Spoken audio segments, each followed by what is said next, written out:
right, I guess that's my cue. Hey folks, I'm Matt Akers. I'm a lead program manager on the Microsoft Search and Bing engineering team. I'm here with my colleague Paul Bloom. We're going to talk to you today about Microsoft Search and Bing. Pretty excited about this one today because the best part is that you'd only have to hear from me for like 10 minutes and I'm going to run away. And then we're going to invite the most important people up who are our customers to hear from their experiences in Microsoft Search and Bing. So what I'm going to do is give you a little recap of what we've talked about at Ignite so far. Tell you why would you want to use this in Bing? What's the difference? What should we do here? What should I expect? And then I'm going to tell you some new innovations that are coming up, stuff you probably haven't actually seen, and a lot of things that are still in progress to give you a sneak peek. And then once again, we'll hear from customers. So let's get going. As you know, Microsoft Search, we announced this last year as a public preview as trying to build a coherent search experience across SharePoint, Office, and Bing. Because at the time, and even before that, everything was really fragmented, right? You would search in a Microsoft search box and you never knew what you were going to get. The answers looked different. The technology was different. We've worked super hard over the last year together across Microsoft to unify the technology backends, to unify the user experience so that you and your users know what you're going to get, and you have a coherent experience that's predictable no matter where you are. I'm also happy to say that this is actually rolled out worldwide. Most of you probably already have this in Office.com, SharePoint, and Bing.com as well, which is awesome. So now your question is, well, hey, Matt, that's cool, but if I can get this in Office and I can get it in SharePoint, well, why would I go to Bing? Why should I do that? If you recall in Satya's keynote, if you saw that, Yusuf Mehdi got up and talked about how we're kind of reimagining Edge and Bing as the browser and search engine for business. We've partnered super closely together with Edge this year to make that a reality. Whether it's Edge building world-class management capabilities, the fact that you can now render your older intranet sites without having to manage multiple browsers, and it's built on the fast Chromium engine, that's awesome. But then we did something our competitors can't do. And that's integrate Bing directly, and even more importantly, Microsoft Search and Bing. Literally in one keystroke in that address bar, you can get all of your internet and intranet content there, which is an awesome experience. It just makes it super simple. That's why you use Microsoft Search and Bing. That's why it does it, because it extends that reach. People don't have to learn a new habit. I'm sure you all invest in intranet sites and try to get people to go to that portal, and then they just do what they do. They store files on their desktop. They email them to themselves, right? They don't have to do that anymore. Just launch the browser. Type in the address bar. That's the habit they have. Let's tap into that habit, not form a new one. It's right there.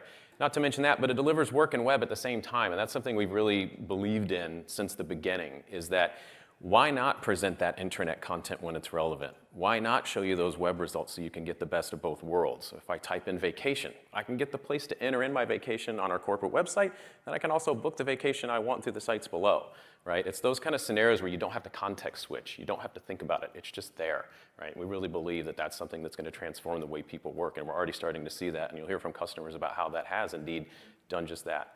But we do all of that with a big emphasis on trust. Right? All the enterprise content that we serve on Bing.com, we've worked very hard to become Tier C compliant with Office, GDPR compliant. But we do something our competitors don't do when you're logged in with those Azure Active Directory credentials. We don't associate those enterprise searches with your workplace identity. They're anonymized. Also, the ads are never targeted to you based on that workplace identity. Your searches are safer when you're logged in with AAD on Bing.com. Now, let me switch to tell you a couple of things that we've announced so far that are pretty cool. So people search is one of probably the biggest use. I think we go look at the data. It's one of the most widely used features of Microsoft Search and Bing, and Microsoft Search all up. But we've worked really closely across Office and Bing to bring new technology where now you can search by attributes. So whether it's that person's location or whether it's their discipline, right? We already have the graph where I can just say Paul, and it finds the right Paul closest to me, whether it's in our organization, the documents that we have in common. But now you can take that a step further and really pinpoint that person that you're looking for based on those other attributes. Office floor plans. We have worked so hard on this one, and I'm so excited now that it's actually rolled out. So it's starting to roll out worldwide. You can upload your Office floor plans. We support the DWG format, pretty popular one from AutoCAD. You can upload those associated with your AD data and pinpoint Office locations of the people you're looking for, which is awesome, and even maybe more awesome on mobile, to be quite honest.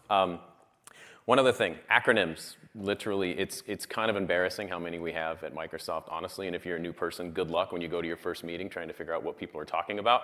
I know you've all been there. We're going to approach this in two different ways. One, editorial. So if you already have a glossary out there, you can import that. So you can start off with that. But the best part is we're actually using machine learning technologies to mine acronyms from the emails you send, from the documents you have access to. So it's personalized. You don't have to upkeep that glossary over time. It's going to do that for you. And think about it. One acronym can mean 10 different things to 10 different parts of the company. But with this technology, we can actually pinpoint the one you want. It's pretty awesome. Again, rolling out now. Finally, I'd say like the unsung hero of all of this is all this stuff works on mobile. It's awesome. People don't realize that. Any browser on your mobile device, you can log in with your AD creds and get all this great information right there. Super cool. One other thing we've done this year is bring in this experience to the actual Bing app. So we've heard from a lot of customers like, hey, you've got this working in Bing. Why doesn't it work in your own app? We fixed that. We're excited about it. It's rolling out. Go download it. I'll send you a QR code here in a moment. So all that stuff rolling out right now. Stuff that's in preview that I want to talk about. I talked about Edge. You can get that. It's amazing. Again, the enterprise new tab page, I don't want to gloss over that. This is a productivity-focused new tab page, right? So you've got lots of great Office content in there, the documents you've been working on, the sites you visit frequently. And again, whether you're in that search box or the address bar, one keystroke, you get your intranet auto-suggestions as well as internet auto-suggestions in one spot. It's awesome. Please start using that. You're going to love it. It's going to change the way you work. Next up, Project Turing, so what we're calling semantic search. So with this, this technology actually uses some web technology we've been working on for years in Bing, but what it does is it leverages machine reading comprehension, deep learning models to actually understand the content within the document. When you understand the content within the document, you can search much more easily. The relevance is much greater. And we can do things with semantic search such as I can search for something like, can I bring my dog to work? Well, we have a pet policy. It doesn't say anything about a dog. It says pet, but it understands that those are semantically the same thing and therefore can return the result. And because it knows the content, it can extract the answer from that. It's pretty awesome. That's something that we're putting out in private preview as we speak. And man, if there's one thing I've heard over the last couple of years coming to Ignite, it's when are you going to get connectors, guys? All this search stuff is cool, but where are my connectors? I got more data than just yours. Please help me. And happy to say that the team is rolling out a preview with more than 100 third-party connectors, partnering with BA Insights, Raytheon, Accenture, et cetera, to bring all of your data really into one search experience to really complete that. Okay, that's all the stuff we've talked about so far. You probably heard about it, and you're like, Matt, why are you repeating all this stuff I've already heard? So I want to show you some new stuff that's actually pretty cool, some new innovations that are coming up you probably don't know about. So one, go get the app, man. We put it in the Bing mobile app. It's awesome. It's seamless. People can just tap that thing, start typing. It works. And so I have no idea if this QR code is going to work. You can tell me. I see some people taking pictures. If it doesn't, no matter. Go to the App Store, search for Bing, find it, log in with your creds. You're going to love it. For example here, I've got Mr. Paul's contact card, and you're like, wow, Paul, you've got a huge office, man. No, we share an office, so don't worry about that. It's not really what you think. But it's great because all of this content is here. So I was talking about office floor plans. How cool is this on your mobile device, right? So that you're not wandering around the hallways aimlessly trying to find out where that next conference room or office is. Pretty cool stuff. All right, love the mobile experience. Go download the app. You're going to love it too. Now, let me show you a few things that we've been working on they're now in progress. So what I'm showing you is live code stuff. It's early in progress stuff. It's not going to ship for a little bit, but bear with me. We'll hope that the technology gods smile upon me here as I take a dive into this. One of the pieces of feedback we've gotten over the last couple of years is, hey, I love the Microsoft Search and Bing stuff. It's awesome. When you show me an answer, it's super relevant. That's cool. But I wish Bing could have more of an enterprise feel to it when I'm signed in. I wish it felt more akin to my company so my users trust that and they understand that. One of the ways we're going to approach that is with the aptly named enterprise homepage on Bing. Bing's always had this great iconic homepage with beautiful imagery programmed by our talented editorial team every day. But why don't we augment that with enterprise data? As you can see, I now also moonlight at Contoso, which you may or may not heard of throughout the conference. I'm telling you, man, we at Contoso are having such a showing here this year. We have been in every session, every demo booth. We're rocking it. The kids back home are going to be stoked and the stock is flying. So what you're seeing here is what we call modules. There's 3 of them up here. One, the first one on the left there is about just kind of introducing your users to the product. In search, it's really tough to teach people how to do it. What can I do with this thing? So helping them understand that you can search for people, you can search for files, search for sites, introducing them to that. Over time, that starts to morph into the trending searches in your organization, which is super cool. So if there's certain things going on in the org, then people can tap into that and search there as well. In the middle, you'll notice my upcoming meetings, and you can even join a meeting from Teams here too. So this is a cool spot to just pop this up and you can jump right back in, as well as the recent files you've been working on, so just help you stay productive in this space. There's going to be a 4th module here too that I'm not showing, and that is one that you can program. So news and announcements, things that you want to show, whether it's your SharePoint news you're already programming or other news that you want to put in, you can put that in there so you've got a little control over that as well, which is awesome. Now, you might see some stuff peeking up here too, which is industry news. So in Bing, we've got a talented news team and a great consumer news experience. So over the last year, we've been working together to bring a compliant news service that actually focuses on industries, which is really cool. So again, I'm at the illustrious Contoso. So I also see news about Contoso, but I also see news about our industries, which is information technology. which is really nice, keeping people productive. It's not just the news of the day, it's the news that you want to know about you, your company, and your industry. Now, you'll also notice here at the end, I've got this little tile that says I can get a daily email about industry news. So this is really cool. And this is what I'm showing you here is actually in public preview right now. You can actually program a newsletter that sends news every morning to your employees about your company and your industry or whatever topics you choose. Super easy to configure. And note, this is something that your users opt into. They're not going to feel spammed, right? They can go get this themselves and decide if this is something that they want. But we've been using this in Microsoft for a while, and I can tell you it's super delightful. I'm the smartest guy at the water cooler every morning. Go in the Microsoft 365 Admin Center. You can see this, it's kind of in settings here. So you go down to settings here on the left, I'm already here. Then you see news, and you get this flyout. And you can decide, hey, I want to show this on the homepage. Do I want to include email updates? Lots of industries that we're supporting now across many different verticals. But then you can also choose the topics you want to include. So if I want to learn more about Microsoft or the University of Michigan, as it were, I can actually add those topics and customize that newsletter for it. Even beyond that, when my users get the email, which they do, you can see I literally got one this morning. I get the Contoso news. See, told you the stock was up. We're rocking. About the industry around us. And then users can even customize their newsletter to what they want to see over time. So this is something that's been super delightful in Microsoft for a while. Love it, and I think you guys will too. It's in public preview. Go to the admin center, set it up, give us your feedback. Okay, one more thing. You've probably been in this situation. Well, I told you I share an office with Paul, and he talks really loudly on the phone. Sorry, Paul, you do. And I'm often trying to go find a focus room or a conference room to actually get work done. Or I'm standing in front of a conference room that I thought I booked that's now double booked, and I'm standing there awkwardly with 10 people trying to figure out how to book one. Love Outlook, but I'll go into Outlook, I go into Calendar, then I find the slot, then I try to sort the buildings, then I hope they resolve, and I'm in a building with 26 floors. Good luck. We just talk in the hallway, and it's awkward. So we think, and Bing, one of the cool things we do with Microsoft Search and Bing is we experiment with a lot of stuff. We flight things, we try them out, we see what sticks. And one of the things we came up with was like, well, hey, that scenario is pretty common for all of us. I wonder if I could just like type in book a room and maybe Search could help me complete that task. And so with this, we can do just that. So check it out here. I'm going to say book a room. It's going to go look around me. Sure enough, it knows at 1 o'clock's the next slot that I want. Go ahead and book that. It's going to tell me, hey, it's doing it. It says, okay, cool. You've got your booking. Come back here, and hopefully it's going to tell me, hey, Matt, here's your room you've got. So I can book that, view that booking here. Boom. I got conference room Baker. I'm not standing awkwardly in the hallway anymore. That's pretty cool, right? So, yeah, thank you. So this is one that's coming soon. Again, we're going to flight this out, try it out, see how you all like it. I think you will. It's pretty cool. But honestly, that's, you start to be enough of me. I wanted to get the customers up here. A couple things I wanted just to show you, before I depart. Let me go ahead and switch back here. We've got a ton of resources to help you roll out Microsoft Search and Bing in your organization. Our customers are going to talk about that in just a moment. We've done a ton of work to make sure we've got the right resources for you to roll out Microsoft Search and Bing. I want to do my colleagues a solid by saying, hey, look at all these other sessions. They probably did it for me, and that's why you're here, so I'm going to do it for them as well. But that's enough from me. Now it's time to turn it over to my colleague, Paul Bloom, to introduce our customers. I appreciate your time. Thanks so much, folks.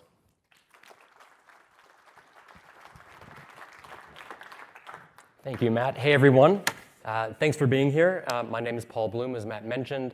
I'm in the Microsoft Search and Bing product team. I lead a program called Lighthouse, where we work with a number of enterprise customers very closely throughout our entire product development process so they can help us make the product better.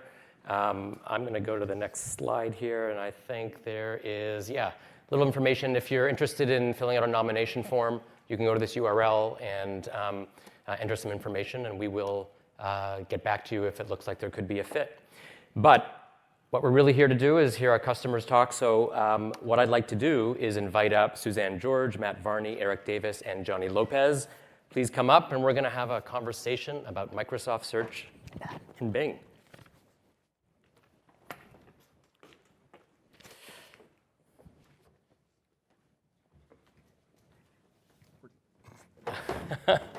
Careful. Okay, well, welcome all of you. Thanks again for being here. Thought we'd just start off just really quickly doing some, if you could just introduce yourselves, your company, what you do, and then we'll get into the meat of things. My name is Matt Varney. I'm with the Kentucky Community and Technical College System, which is a collection of 16 independently accredited colleges, two-year colleges in the state of Kentucky, and I'm the employee intranet manager there. My name is Eric Davis, and I work for Advent Health. Advent Health is a large nationwide healthcare system. We have over 40 hospitals in 9 different states. My role is the Office 365 training and adoption expert in our company. And when I saw Microsoft Search and Bing a few years ago, I was very excited to get it out in our company. My name is Suzanne George. I'm a chief architect at Cognizant. We're a technology and services company. We have about 288,000 associates worldwide. And we, like you, when we saw Bing several years ago, we were super excited and we were very happy to be part of this program. My name is Johnny Lopez. I'm an Office 365 architect for Schlumberger. We're over 100,000 users, about 2,500 locations across 85 countries. We deal with energy services, so we're an energy services company. Great. Well, again, thanks all for being here. So I want to start off, all of you have been involved with Microsoft Search and Bing for a while, but I want you to think back before you had Microsoft Search and Bing in your organizations. You'd share what some of the problems that people in your organization had finding information that was really causing pain, and how Microsoft Search and Bing has addressed some of those for you. Suzanne, you want to start us? Sure. So one of the things that we have is with our associates all over the place and in different organizations, they often don't have access or computers that are directly related to Cognizant. The only thing that they have as a key to the connections and the information that we have internally is their phone. So having their inability to find out who's doing what, how do we exchange information, it was really difficult and very hard to find. Even skills, people, phone numbers, how do I reach them? How do I find the content that they've worked on? And with Search and Bing, now they can just go to their Bing browser, they log in, it's a very simple process, and they have immediately access to conversations and Yammer. And literally just last week, I was on the phone and somebody called and said, hey, I need some help with some collaboration documents. Can you help me out? And I said, sure, no problem. Me not remembering how many decks I've done or where this deck might be, I said, let's first open up Bing. So I opened up Bing on the screen share and I said, oh, how about this one? How about this one? And in literally 2 minutes, we found just the deck that they were looking for, and it saved me days and days and days of time because we already had something out there that they could use. So Bing has really improved our productivity by not just a small amount, but very large. Johnny? I mean, as far as the productivity goes, 25% of our time is spent searching for things. And data, there's so much data out there. It's in so many different locations. And I think centralizing and bringing the enterprise search into one platform, it really helped us find things faster. And it just made productivity more valuable. And we had more time to do other things and do their jobs instead of trying to find where documents live and who has a document and if it's checked out and all the other good things. So I think productivity is really boosted productivity really good. Great. Are there particular features or capabilities that are in Schlumberger that are particularly useful? I think people search is really valuable in Schlumberger because we have so many different employees across the country, and trying to find the right expert or trying to find the right person that manages a team or manages a process that you're working on is really valuable. As you can see in the screenshot that Matt shared, the people profile card is really helpful as well because you can find where they sit in the organization. There's a really nice org chart that really helps eliminate confusion on where they sit in the organization and those different types of things. Great. Yeah, even better is the files. How many times do you go, hey, you and I did this file 2 months ago, what was it? That is key. You got to go try that. That is time saver right there. Awesome. I think one of the really nice features of Microsoft Search and Bing that's helped us is enterprise bookmarks. So before, people would tell me, oh, I don't know where to find that in our global navigation, or I'm having trouble finding that link. Now people can just type in a keyword that we know is a commonly used link across the organization.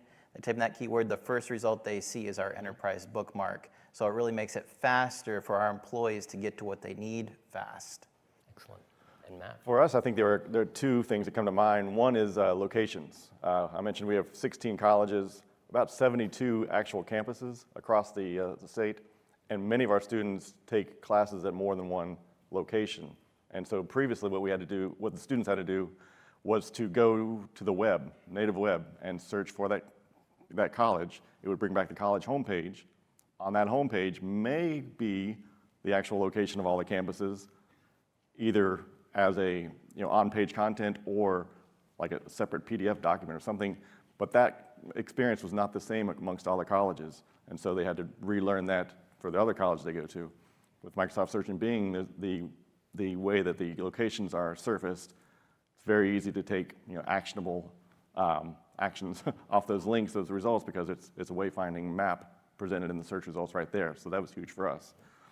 The other is sort of the core concept behind Microsoft Search and Bing, where you're getting external and internal results at the same time. And so for those of you who have kids in college or remember your own experience at college, what was one thing you needed to do quite often? Get resources for your assignment. You're writing a paper on something, you need to find those resources, you need to get back to what you were working with before. You can do that now in one search. You can have your external authoritative sources from the web and your internal previous documents surfaced in one screen through this one search operation. So that's pretty powerful for our students. Great, yeah. I think education's we've learned is kind of a unique industry where that working web is particularly valuable. So a couple of you touched on productivity, but I'd love to hear what others of you have to share about, since you've rolled out Microsoft Search and Bing, what have been, you think, the ROI or just the benefits to your organization, to users? What kind of things do you hear them say, or what do they tell you in terms of how valuable it's been? I'll go first. So it's really around personalized search. I can find relevant information, and it saves me time. I can find information that my colleagues are working on, or information that might be an interest of me. With a graph, it brings that together. That way, it's based on your activity. So I think it's really around that personalized search and the results on that search feature. Yeah, when we first started, Paul and I had quite the conversations around having the Bing results alongside our corporate results. And I can't tell you how many conversations we were like, that's not helpful, that's not something that we're going to find useful.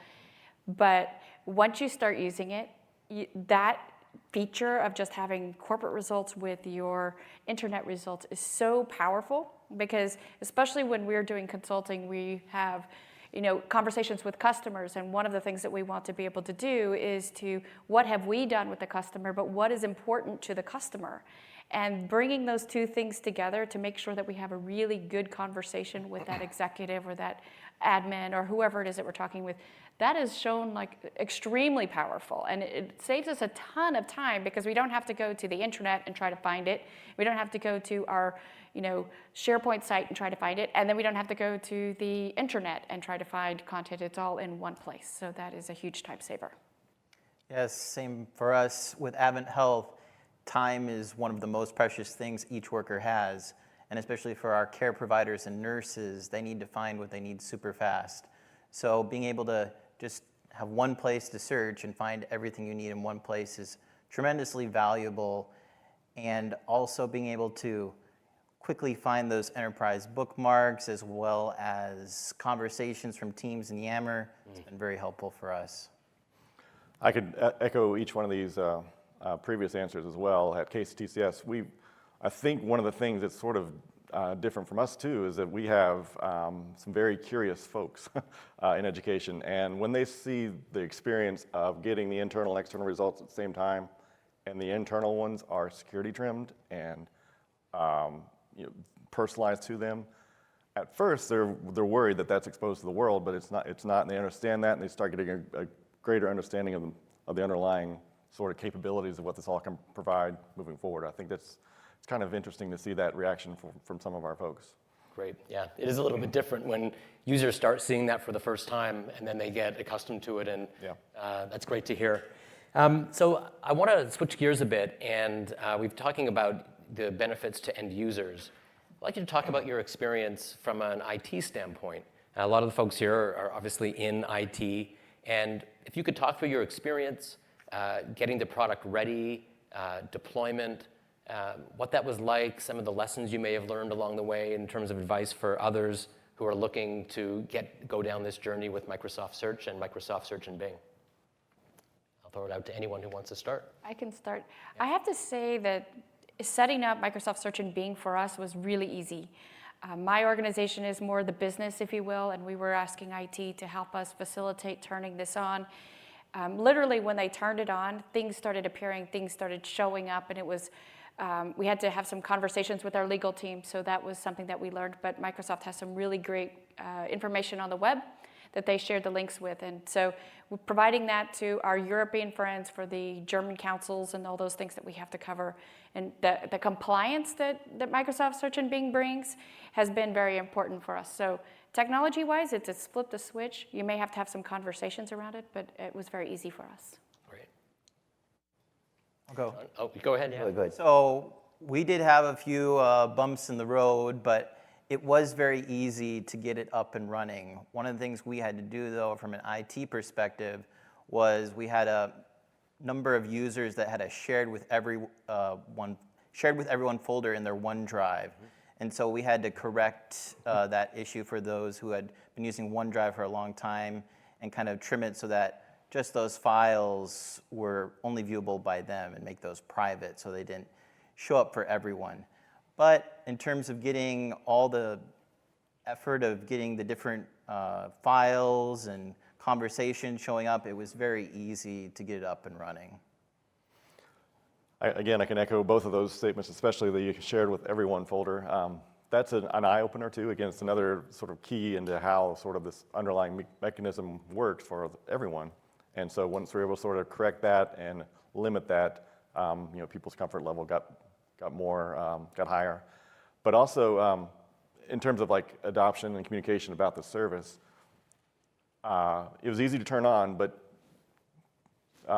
presenting or talking about search can be kind of, where's the value? And we understand search. Search is search. What's the big deal?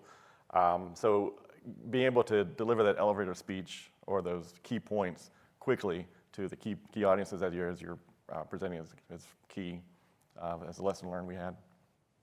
So I'll speak on to the administration part. Any SharePoint search administrators in here? Anyone do SharePoint search administration? Promoted results, kind of a pain to create. I have to say that bookmarks and Q&A and those different, and even acronyms, it's a very simple process to actually configure. Once you configure it, it works for itself. So it's not, we don't have to, when you create a new query, it doesn't take forever to load and those different types of things. So I would say from the administration perspective, it saved me a lot of time by being able to go and just upload all the bookmarks from a CSV file, Q&A, those different types of things. So it's very, it helps with from an IT administration perspective. Right. Matt, you've used building locations, as you said. What was that like? And any thoughts on that or any advice you can share in terms of the administration of some of the content, bookmarks, locations, and so on? Well, we primarily do campus locations. So we've got campus locations. We don't have the geographic coordinates for the buildings yet. But that's easy to sort of, through your keyword strategy, define the main campus and all the branch campuses of that college. Mm-hmm. And so that's easy to define in that CSV file you upload for that. Super easy, and it just works. I don't know how, Great. Yeah. And Suzanne, so you're not in IT. No. But when we first started talking, you were saying that at Cognizant, one of the biggest challenges was you have all these internal apps that no one can find.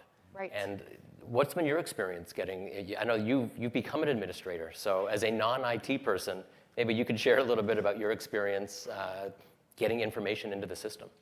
So we had a 4-person team that we used as the initial kickoff. We had our intranet person and coordinator, our Yammer person coordinator, and a adoption change management person, and me from the collaboration technical.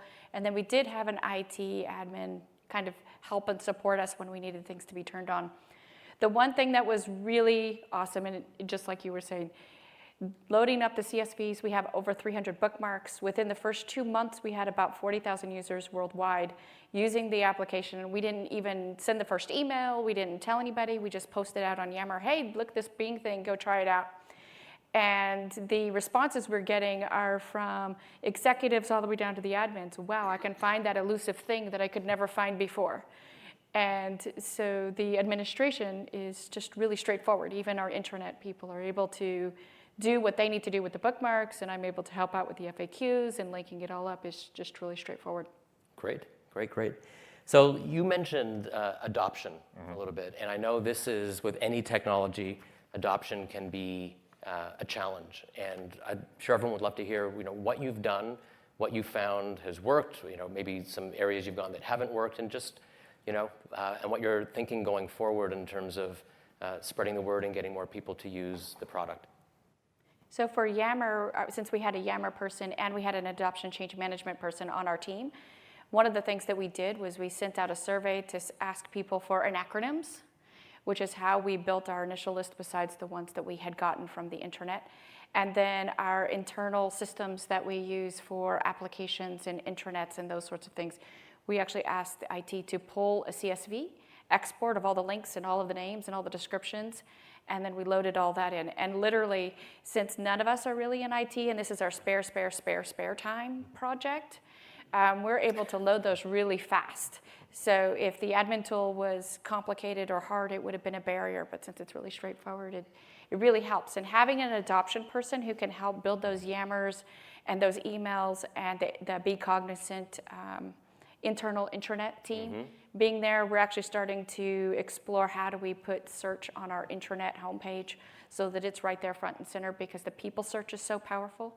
So it really takes a team to deploy out in a way that's going to be adopted versus just trying to do it from just ITO by itself. Got it.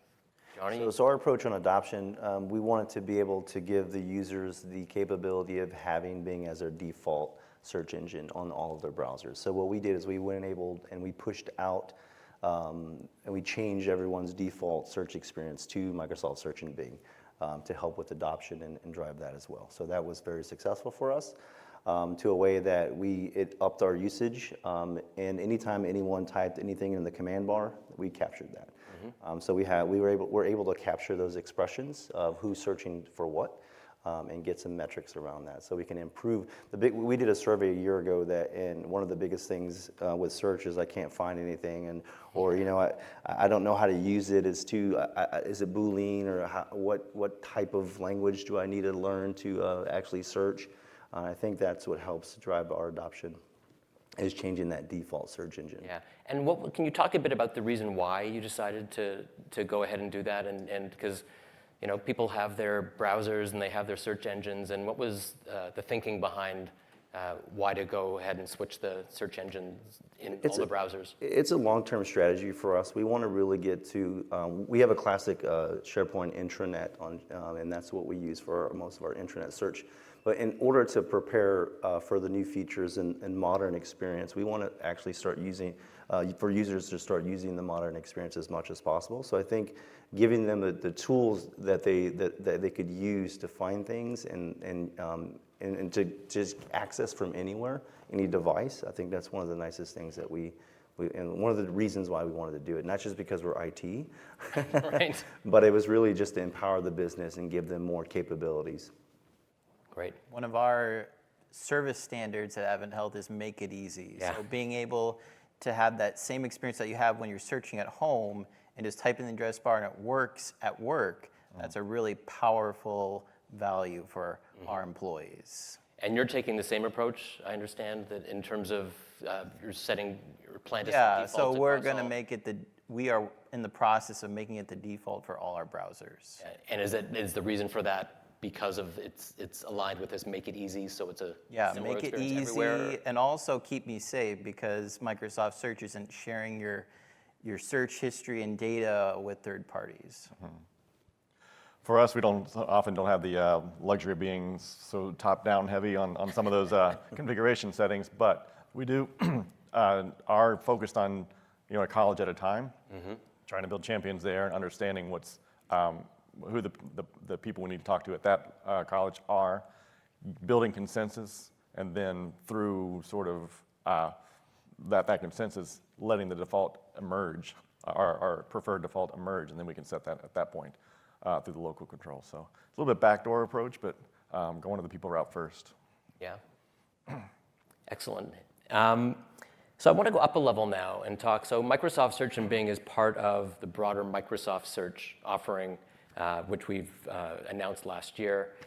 Can you talk about how that factored into your decision making about adopting Microsoft Search and Bing, and kind of how you think about Microsoft Search all up and the different entry points? Is that Does that factor into your thinking in terms of adopting Microsoft Search and Bing?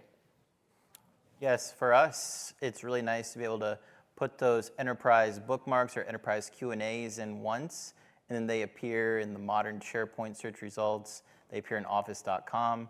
So you're getting a much more unified experience when you go across the different applications, and that's a real exciting thing for us to see. Great. Anyone else?